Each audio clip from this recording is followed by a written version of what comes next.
In our obsession with antagonisms of the moment, we often forget how much unites all the members of humanity. Perhaps we need some outside universal threat to make us recognize this common bound.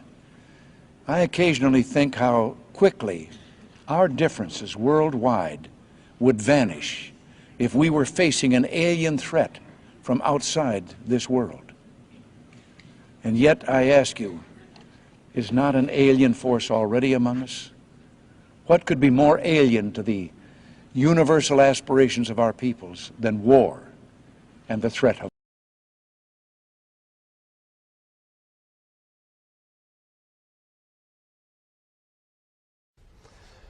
At this point, I today do not know what it was in fact that we saw. But when we got back to the hotel, the motel that night, Paul said that he, about a half hour, 45 minutes, something like that, after he fell asleep, he woke up totally awake, and something picked him up, actually picked him up and set him up in bed, involuntarily. And the moment he sat up, a light came on over his head like a little dim night light. And he looked up to see an alien's face with the typical alien's face with the bubble eyes, but it was glowing, and you could see through it. You could see the ceiling through it, as if it were a hologram of some kind. And it was glowing, looking at him, and he said it slid across the ceiling, went across the ceiling, hit the wall, and came down to where it was even with him sitting in bed. It went through the wall and disappeared. But Ivy, in my room, was laying so that she could see the door, and she said she saw the glowing on the wall, but she couldn't tell what the light was because it wasn't very bright. And she said, but when she opened her eyes to see the glowing of the light in Paul's room, which was the face on the wall, a little red, tiny little red dot of light came through Paul's room and came in and hovered over her.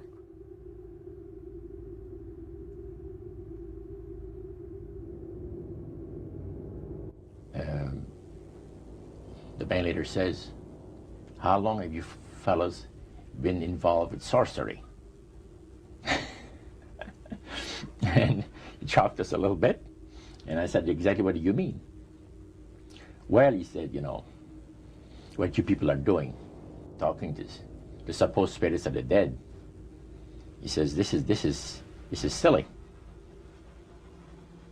And this man had been at the seance with you. Yeah, oh yeah. And he's telling you that it's silly what you've just done. Because see, my wife, he says, goes to these seances because she gets comfort and she gets something good out of it, good feeling out of it. And she lives for what the spirits, you know, are going to see that the future is going to be like. To me, he says, I can't bother with this stuff. He says, I want power. I go right to the source of power. And he says, how do you think that I became famous the way that I am? Well, I said, you must have had some good luck. Well, he says, there's no such thing as good luck. He says, there's either some power working for you somewhere, or you don't get ahead in this world. Not in my type of occupation. So it went from there. We got talking about spirit worship. Did it intrigue you? Or did it make you want to find out more about what exactly he was talking about? Yeah. So he said the supposed spirits of the dead that you're talking with are demon spirits. They're fallen angels. They're beautiful beings. Just set it out, just like that. Oh, yeah. It didn't make you uneasy when he said they were Well, just you know, it shocked you a little bit, you know. Something that you first hear mentioned to you. He said, you guys have got a great future ahead of you. Because we've been told, the high priest of our society, secret society, has been told that the master has very special plans for you too. Now, what did he mean by the master? Satan. And we were interested to hear more about it. And he told us, he says, look, we worship spirits. We worship Lucifer, Lucifer and all his angels. They're just as beautiful as they did before they were cast out of heaven. He says there was a misunderstanding in the whole thing. He says among the inhabitants of the galaxies. And he says our master was misunderstood.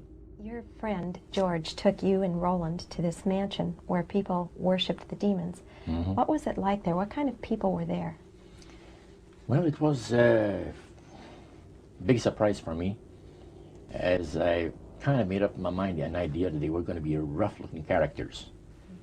But as we entered the place, I was amazed to see that they were all very well-dressed, well-mannered, and that a lot of the people, as we were being introduced to people, were professionals, doctors, attorneys, a lot of business people.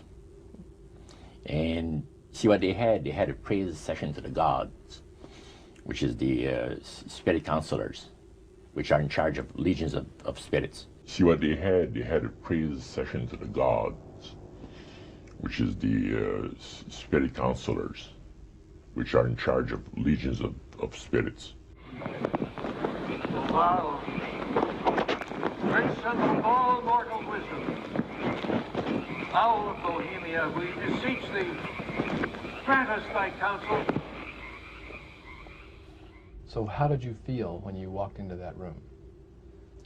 I felt that these people had power, and they had a lot of it. Did that attract you? Yes and no. You had mixed feelings I about had it. mixed feelings about it. Yeah. Because to a certain extent, things looked so good and sounded so good to us. People believe that the dead have entered into a higher state of existence than they had when they were alive. Also that they are in a position and have the capacity to help the living here on earth. See? And you take, for instance, like Loretta Lynn. She says on national television, and I have the data on it, that I heard it myself. She said that she was made successful in her singing career by a dear friend of hers that was the same age as she, and died when she was 18 years of age. And Loretta was trying to get into the singing world, you know, but she says, I had no success at all. Until one night I was sitting in bed reading a book. And she says, who walks right through the wall with my friend, the spirit of my friend? And she says, Loretta, I'm going to make you a very famous person in singing Western country music, and I will be with you all the time. Trust me. Now, the priest explained that when people believe in this business, they are actually opening themselves to be completely deceived by demon spirits, because it gives the demon spirits an opportunity to impersonate the dead.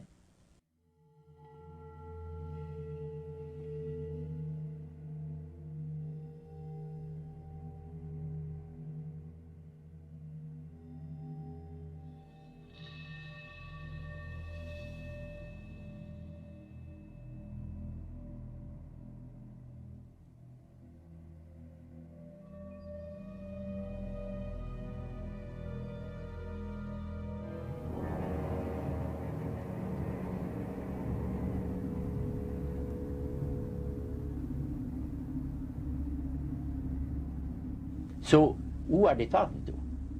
He says, the friendly demon spirits that have always found over the centuries great delight in impersonating in apparitions departed loved ones and persons of great renown.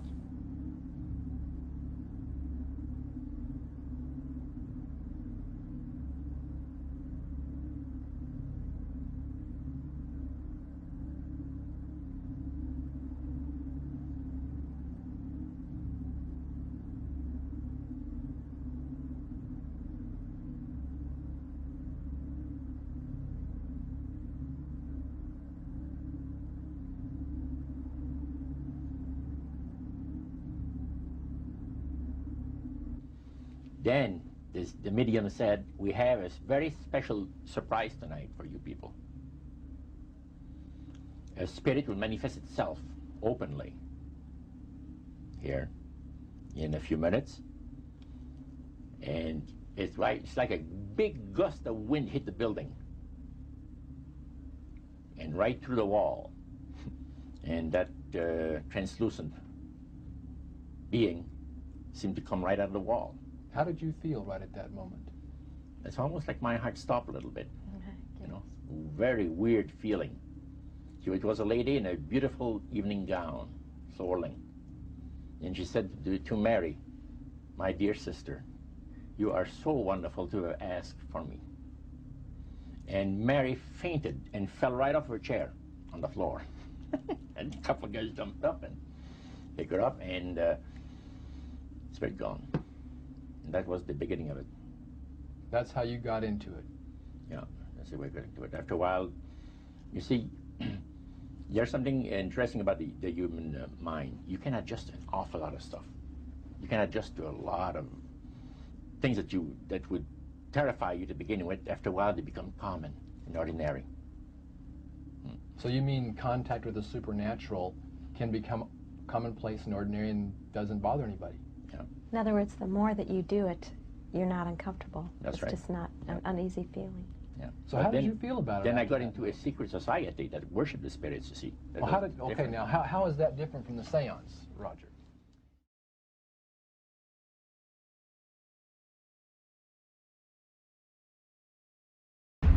One day, Jesus is coming.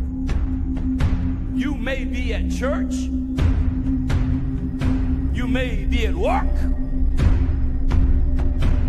You may be asleep. God grant that you will be ready when he makes his personal appearance. My God, what if his appearance occurs on a Sunday morning? My prophetic word to you this morning is get